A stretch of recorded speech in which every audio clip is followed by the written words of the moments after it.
नमस्कार, ये रेडियो वर्षा है। वर्षा टाइम्स में आपका स्वागत है। ज्वेलरी दुकानदार की बाइक की डिक्की तोड़ 10 लाख रुपए के जेवर चोरी। लक्ष्मी सखी की एकांत तपोभूमि टेरुआ में 13 जनवरी को होगा मेले का आयोजन। बैकुंठपुर में फायरिंग कर राहगीरों को डराया। 2 दिनों पूर्व से लापता बच्चे का सीवान के मैरवा रेलवे स्टेशन के समीप मिला शव। और ऑक्सीजन मैन के रूप में सम्मानित हुए डॉक्टर सत्य प्रकाश।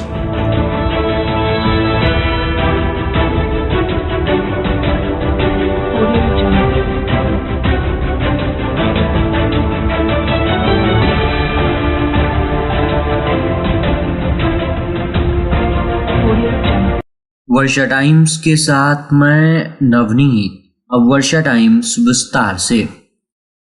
फुलवरिया संवाददाता त्रिलोकीनाथ दुबे के अनुसार मीरगंज थाने के लाइन बाजार में शुक्रवार को दिन दहाड़े अज्ञात चोरों ने एक ज्वेलरी दुकानदार के बाइक की डिक्की तोड़ डिक्की में रखे गए 10 लाख रुपए जेवर की चोरी कर ली। चोरी किए गए वस्तुओं में 250 ग्राम सोना, 1 किलोग्राम चांदी का जेवर शामिल है, जिसमें नथिया, झाली, कानबाली, हथशंकर, मांगटीका, पायल व दर्जनों जोड़ा छागल बिछिया शामिल है। घटना की सूचना पर मीरगंज पुलिस ने घटनास्थल पर पहुंचकर मामले की छानबीन शुरू की है। इसकी जानकारी देते हुए हथुआ एसडीपीओ आनंद मोहन गुप्ता ने बताया कि फुलवरिया थाने के सेलार खुर्द गांव के निवासी ज्वेलरी दुकानदार अनमोल वर्मा प्रतिदिन की तरह शुक्रवार को भी अपनी बाइक की डिक्की में जेवर लेकर लाइन बाजार स्थित दुकान पहुंचे, जहां अपनी बाइक दुकान के सामने खड़ा करके किनारे लगाकर दुकान का ताला खोलने लगे। ताला नहीं खुलने पर पड़ोसी दुकानदार ने ताले में फेविकोल डालने की आशंका जताते हुए गर्म पानी ताले में डालने का परामर्श दिया, जहां दुकानदार के पास होटल से गर्म पानी लाने गए। गर्म पानी लेकर जब वो दुकान पर पहुंचे तो देखा कि बाइक की डिग्गी टूटी हुई है, साथ ही डिग्गी में रखे सारे जेवरात गायब हैं। ये देख दुकानदार के होश उड़े। उसने अविलंब घटना की सूचना मीरगंज पुलिस को मोबाइल फोन पर दी, जहां सूचना मिलते ही 112 की टीम घटनास्थल पर पहुंची, मामले की छानबीन की।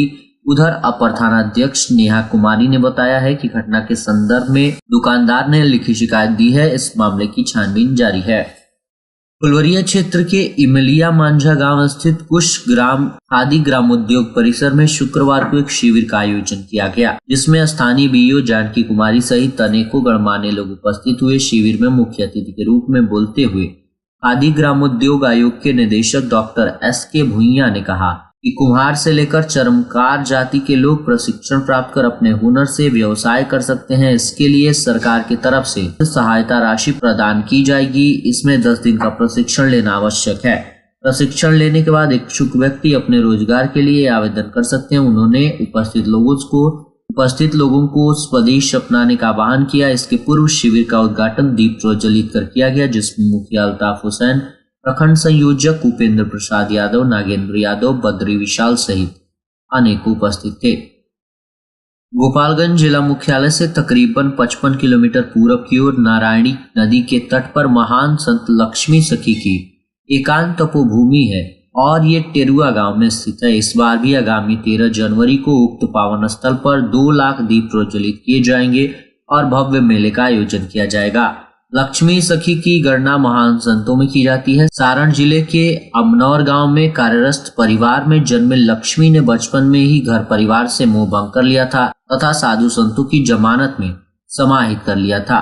कालांतर से लक्ष्मी सखी की सिद्ध संतों में गणना होने लगी है और उन्होंने सखी संप्रदाय का विस्तार भी किया। आज उनके लाखों अनुयायी हैं। लक्ष्मी सखी न केवल महासंत बल्कि एक विद्वान भी थे। अपने तपोभूमि लक्ष्मी सखी क्षेत्र पर उन्होंने अपने जीवन काल में 4 अमूल्य ग्रंथों की रचना की है। बैकुंठपुर थाना क्षेत्र के कतालपुर गांव के सोनू अली को राजपट्टी से घर जाने के दौरान गुरुवार को देर शाम देसी पिस्टल से फायरिंग कर पॉकेट से 30,000 रुपए छीनने का मामला प्रकाश में आया है। बाइक को भी क्षतिग्रस्त कर दिया गया है।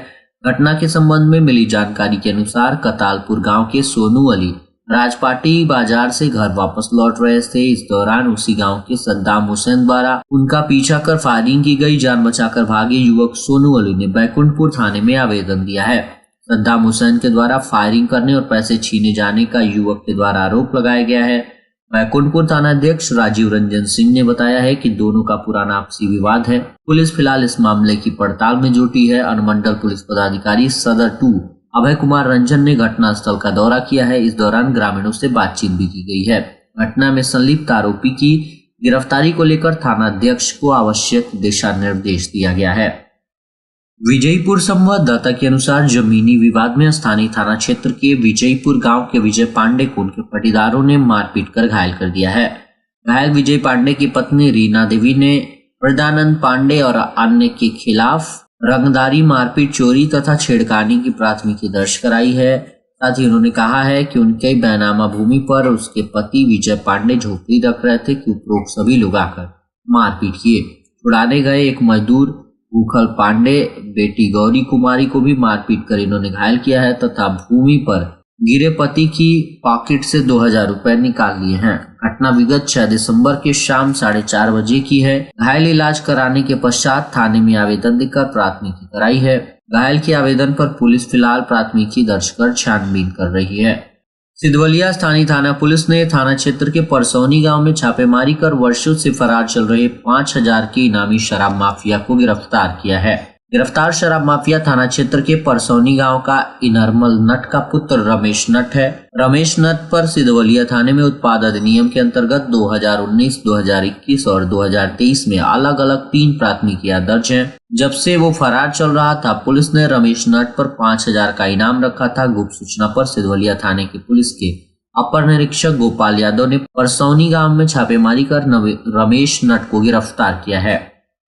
गोपालगंज नगर संवाददाता के अनुसार नगर थाने के पुरानी चौक से पिछले 2 दिनों पूर्व अचानक गायब बच्चे का शव सिवान जिले के मैरवा रेलवे स्टेशन के क्रॉसिंग पर मिलने के बाद परिजनों में कोहराम मच गया है। वहीं गुरुवार को पुलिस ने शव को पोस्टमार्टम के लिए सिवान सदर अस्पताल भेज दिया है, जहां से पोस्टमार्टम के बाद पुलिस ने शव परिजनों को सौंप दिया। शव लेकर गोपालगंज पहुंचे परिजनों ने शव का अंतिम संस्कार किया। मृतक पुरानी चौक निवासी राजकुमार सोनी का 8 वर्षीय पुत्र पुष्प कुमार है। मिली जानकारी के अनुसार वो पिछले 25 दिसंबर की सुबह 9 बजे से अचानक गायब हो गया था, जिसके बाद परिजन उसके तलाश किए, लेकिन जब नहीं मिला तो नगर थाने की पुलिस को परिजनों ने सूचना दी।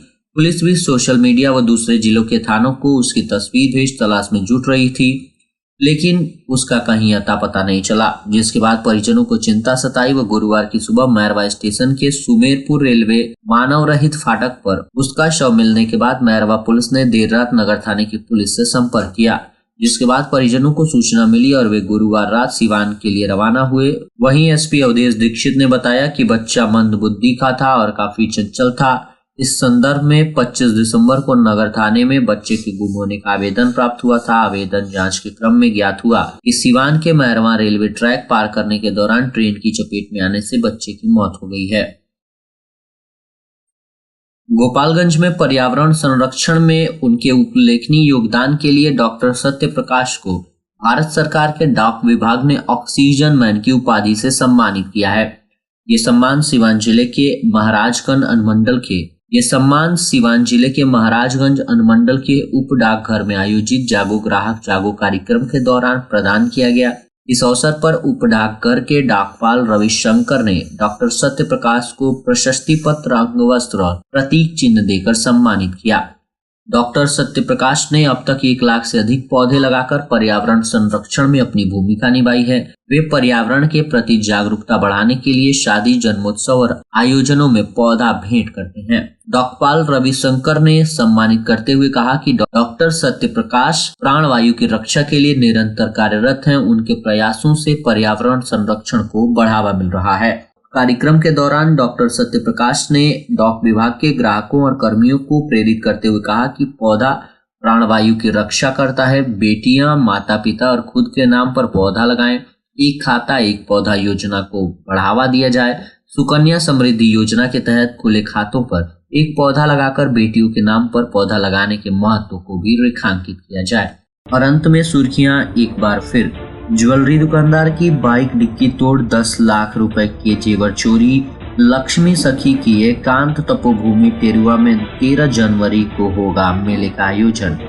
बैकुंठपुर में फायरिंग कर राहगीरों को डराया। 2 दिनों पूर्व से लापता बच्चे का सिवान के मैरवा रेलवे स्टेशन के समीप मिला शव। और ऑक्सीजन मैन के रूप में सम्मानित हुए डॉक्टर सत्य प्रकाश। वर्षा टाइम्स का ये अंक यहीं समाप्त हुआ। नमस्कार।